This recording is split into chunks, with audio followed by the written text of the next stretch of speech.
তো স্বাস্থ্যসাথী কার্ডের আবেদনের ফর্ম কিন্তু প্রকাশিত হয়ে গেছে। আপনারা চাইলেই স্বাস্থ্যসাথী কার্ডের জন্য আবেদন করতে পারেন। তো আজকে আমরা এই ভিডিওতে আপনারা দেখাবো স্বাস্থ্যসাথী কার্ডের ফর্ম আপনারা কিভাবে ডাউনলোড করবেন, কিভাবে ফিল আপ করবেন, কি কি ডকুমেন্ট লাগবে এবং পরিবারের কতজন সদস্য একসাথে একই ফর্মে আপনারা আবেদন করতে পারবেন। তো আশা করছি পুরো ভিডিওটি দেখবেন, স্কিপ করবেন না। আর অবশ্যই চ্যানেল নতুন থাকলে চ্যানেলটিকে সাবস্ক্রাইব করে পাশে বেল আইকনটি প্রেস করবেন যাতে পরবর্তী ভিডিও নোটিফিকেশন আপনারা দ্রুত পেয়ে যান। তো এই ফর্মটি যদি ডাউনলোড করতে চান সেক্ষেত্রে আমরা ডেসক্রিপশন বক্সে লিংক দিয়ে দিয়েছি, সেখান থেকে গিয়ে ডাউনলোড করতে পারেন এবং আপনারা অফিসিয়াল ওয়েবসাইটে গিয়েও কিন্তু আপনারা এই ফর্মটি ডাউনলোড করতে পারবেন। তো এই ফর্মটি আপনারা কিভাবে ফিল আপ করবেন তার বিস্তারিত বলবো আজকের এই ভিডিওতে। তো চলুন শুরু করি। তো ফার্স্ট এখানে দেওয়া আছে ডিস্ট্রিক্ট, অর্থাৎ আপনার জেলার নাম লিখতে হবে ফার্স্ট আপনাকে এখানে।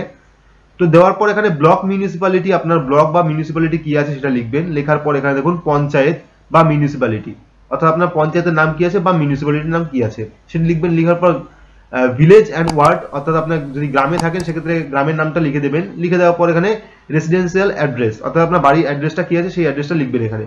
লেখার পর এখানে যদি আপনি মাইনরিটি হন সেক্ষেত্রে ইয়েস করবেন অথবা নো করবেন। যদি মাইনরিটি হন সেক্ষেত্রে ইয়েস করবেন অথবা নো করবেন। তো এখানে ডিপার্টমেন্ট নেম লিখবেন, কোথায় কাজ করেন।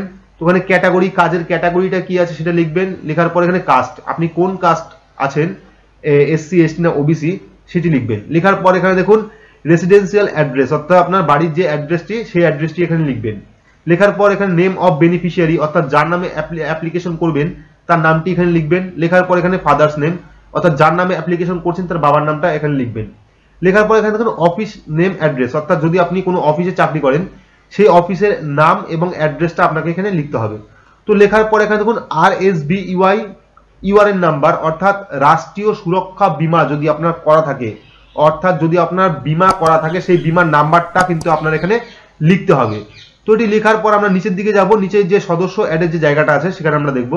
তো এখানে দেখুন নাম্বার 1 মেম্বার, অর্থাৎ আপনার কতজন মেম্বার একসাথে অ্যাড করতে পারবেন। এখানে কিন্তু 10 জন ফ্যামিলি মেম্বার আপনারা একটা ফর্মে কিন্তু আবেদন করতে পারবেন 10 জন মেম্বারের জন্য। তো ফার্স্ট এখানে দেখুন এসএল নাম্বার 1, তো ফার্স্ট মেম্বার নেম মানে যার নামে অ্যাপ্লিকেশন করবেন তার নামটি লিখবেন এখানে। লেখার পর এখানে তার জেন্ডার কি আছে, অর্থাৎ মেল না ফিমেল সেটা দেবেন।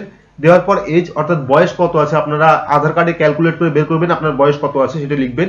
লেখার পর এখানে রিলেশন, তো এখানে বেনিফিশিয়ারি রিলেশন থাকবে এবং পরবর্তীকালে যতগুলো আপনারা মেম্বার অ্যাড করবেন তার সাথে আপনার গার্জিয়ান অর্থাৎ ফ্যামিলি হেডের সাথে কি সম্পর্ক আছে তা লিখে দেবেন। লেখার পর এখানে দেখুন মোবাইল নাম্বার, আপনার যে মোবাইল নাম্বারটা অন আছে সেই মোবাইল নাম্বারটা এখানে দেবেন। দেওয়ার পর এখানে আধার নাম্বার, তো আধার নাম্বারটা দিয়ে দেবেন এখানে। দেওয়ার পর এখানে খাদ্য সাথী, অর্থাৎ রেশন কার্ডের যে নাম্বারটা সেই রেশন কার্ডের নাম্বারটা এখানে দেবেন।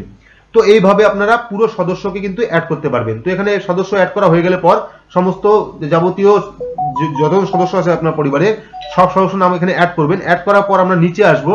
তো এখানে নিচে দেখুন দেওয়া আছে এখানে বেনিফিশিয়ারি সিগনেচার, অর্থাৎ যে অ্যাপ্লিকেশন করছে তার, অর্থাৎ মেম্বার যে বাড়ির হেড তার এখানে একটি সিগনেচার লাগবে। সিগনেচার দেওয়ার পর এখানে সিগনেচার অফ ভেরিফাইং অফিসার, অর্থাৎ যে আপনার এই ফর্মটি নেবে বা যে জমা নেবে এই ফর্মটি তার সইটা এখানে থাকবে এবং এখানে নেম, অর্থাৎ যে নেবে তার নামটা থাকবে এখানে।